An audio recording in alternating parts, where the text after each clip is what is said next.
प्रिय भक्तों, जय श्री राम। आज हम सुनाएंगे गीता प्रेस गोरखपुर कल्याण से प्रकाशित भक्तमाल अंक से भक्त देवाजी पुजारी की सच्ची कथा। भक्तों, हम कथा सुनाने के पहले ये जरूर कहना चाहेंगे कि ये अपने समय की सत्य घटना है। उदयपुर के समीप श्री रूप चतुर्भुज स्वामी का मंदिर है। देवाजी पंडा उसमें पुजारी थे। वे बहुत पढ़े लिखे नहीं थे, परंतु भगवान की पूजा अर्चना बड़ी श्रद्धा के साथ करते थे। भगवान में उनका विश्वास था, जो भक्ति के लिए परम आवश्यक साधन है। भगवान की सेवा से उनका अज्ञान का अंधकार नष्ट प्राय हो चुका था। एक दिन की बात है कि उदयपुर नरेश एक पहर रात बीतने के बाद मंदिर में आए। शयन की आरती हो चुकी थी, भगवान पौड़ चुके थे। भगवान को शयन कराकर देवाजी ने भगवान के गले का पुष्पहार उतारकर अपने सिर पर रख लिया और उन्होंने सोचा कि अब मैंने भगवान को सुला दिया है तो अब कोई तो आएगा नहीं, तो उनकी पुष्पमाला रात में सोते समय जो उतार ली जाती थी वो खुद पहन ली और मंदिर का दरवाज़ा बंद करके जब वो बाहर आ रहे थे, इसी समय महाराणा वहां पहुंच गए। दरवाजे पर अकस्मात महाराणा को देखकर देवाजी घबराकर मंदिर में घुस गए और उन्हें पहनाने के लिए भगवान की माला ढूंढने लगे। पर संयोग की बात कि उस दिन दूसरी माला थी भी नहीं।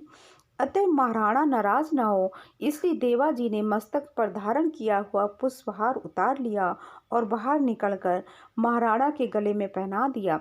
सोचने विचारने के लिए तो समय ही कहाँ था। देवाजी के सिर के सारे बाल सफ़ेद हो गए थे और बाल भी थे बड़े लंबे लंबे।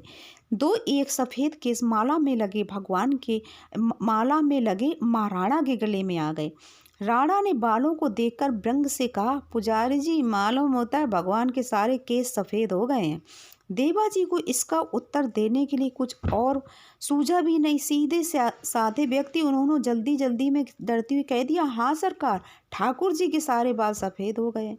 राणा को पुजारी के इस उत्तर पर हंसी आ गई, साथ ही पुजारी के प्रति मन में रोष भी आया। उन्होंने गंभीर होकर कहा, मैं कल स्वयं सवेरे आकर देखूंगा। यूं कहकर वे लौट गए।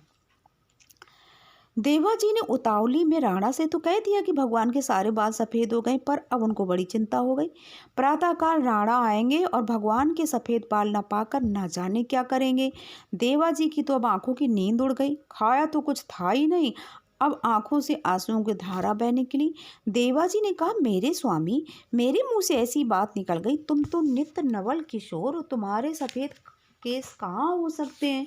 पर सवेरे महाराणा आकर जब तुम्हारे काले बाल देखेंगे, तब तुम्हारे इस सेवक की स्थिति क्या होगी। राणा की आंखों में वह सर्वथा मिथ्यावादी सिद्ध हो जाएगा। मुझ में न भक्ति है न श्रद्धा है भगवान, मैं तो केवल तुम्हें तुलसी चंदन चढ़ाकर अपना पापी पेट भरता हूँ। तुम्हारी नहीं, मैं तो अपनी पेट की पूजा करता हूँ, परंतु लोग मुझे तुम्हारी पूजा करने वाला बतलाते हैं।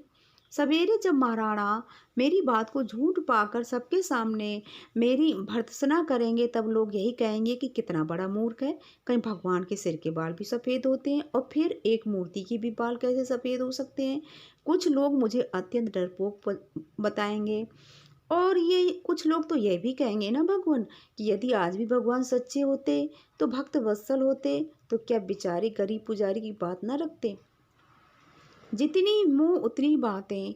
नाथ, ये आपका अपराधी दम्भी पुजारी उस समय कैसे मुंह दिखलाएगा लोगों को, और किसको क्या उत्तर देगा। पर प्रभु, मैं कैसे कहूँ कि तुम मेरी बात रखने के लिए बुढ़ापा स्वीकार कर सफ़ेद बालों वाले बाबा जी बन जाओ। तुम्हें जो ठीक लगे भगवान वही करो। यूं कहकर देवाजी फुफकार मारकर रो पड़े। इसी प्रकार भगवान को पुकारते और रोते कलपते रात बीत गई। सारा जगत सोता था। देवा की करुण पुकार किसी ने नहीं सुनी। जागते थे देवा और देवा के हृदय देवता, जो सदा ही जागते हैं और सबकी गुप्त सी गुप्त बातों को सुनते हैं। भक्त वत्सल शरणागत रक्षक भगवान ने अपनी पुजारी देवाजी की करुण पुकार को सुना और भक्त की बात रखने के लिए भगवान ने लीला की। चतुर्भुज भगवान के सारे बाल सफ़ेद हो गए। धन्य देवा जी ने नहा धोकर कांपते कांपते अंतर्गृह के किवाड़ खोले। उनका हृदय भय के मारे धक धक धक कर रहा था। किवाड़ खोलते ही देखा कि कल्याणमय कृपा कल्पतरु भगवंश श्री विग्रह के समस्त केस शुभ्र यानी सफेद हो गए हैं। देवा के हृदय की विचित्र दशा है। यह स्वप्न है कि साक्षात करुणा वर्णालय की इस अतुलनीय कृपा और दीन वत्सलता को देखकर देवा जी की बाह्य चेतना जाती रही। वो बेसुध होकर जमीन पर गिर पड़े। बहुत देर के बाद देवा जी की समाधि टूटी। उनके दोनों नेत्रों से आनंद और प्रेम के शीतल आंसुओं की वर्षा हो रही थी। इसी समय महाराणा परीक्षा के लिए पधारे। देवा जी को विकलता से रोते देखकर उन्होंने समझा कि रात्रि को मुझसे कह तो दिया है, पर अब मारे भय के रो रहा है। इतने में ही उनकी दृष्टि भगवान की मूर्ति की ओर गई। देखते ही राणा आश्चर्य में डूब गए कि श्याम सुंदर के समस्त केस सफेद चांदी से चमक रहे हैं। महाराणा जी को विश्वास नहीं हुआ। उन्होंने क्या किया? उन्होंने अपने मन में सोचा कि पुजारी ने अपनी बात रखने के लिए कहीं से सफ़ेद बाल लाकर चिपका दिए हैं। राणा के मन में परीक्षा करने की आई और उन्होंने अपने हाथ से चट भगवान के सिर का एक बाल बलपूर्वक उखाड़ लिया। राणा ने स्पष्ट देखा कि बाल उखाड़ते समय श्री विग्रह को मानो दर्द हुआ और उनकी मूर्ति पर नाक के पास सुकड़न आ गई। इतना ही नहीं, बाल उखड़ते ही सिर से रक्त की बूंद निकली और वे राणा के अंगरखे पर आ पड़ी। राणा जी को तो ये देखते ही मूर्छित होकर जमीन पर गिर पड़े। पूरा एक पहर बीतने पर महाराणा को चेत हुआ। उन्होंने देवा जी के चरण पकड़कर कहा, प्रभु, मैं अत्यंत मूढ़, अविश्वासी और नीच बुद्धि हूँ। मैंने बड़ा अपराध किया है। भक्त क्षमाशील होते हैं, ऐसा मैंने सुना है। आप मेरा अपराध क्षमा कीजिए, मेरी रक्षा कीजिए।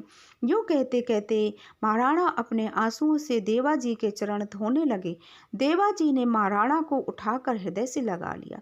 गदगद वाणी से कहा, ये सब मेरे प्रभु की महिमा है।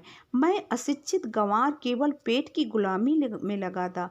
भगवान की पूजा का तो नाम था, पर मेरे नाथ कितने दयालु हैं, जो मेरी मिथ्या पूजा पर इतने प्रसन्न हो गए और मुझ नालायक की बात रखने के लिए उन्होंने अपने नित्य किशोर सुकुमार विग्रह पर श्वेत केशों की विचित्र रचना कर ली। महाराज, मैं क्या करूं? मैं क्या क्षमा करूं? मैं तो स्वयं अपराधी हूं।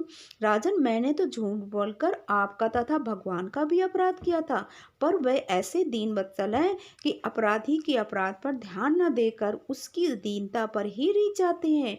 राणा तथा देवा दोनों ही भगवान की कृपालुता का स्मरण करते हुए रो रहे थे।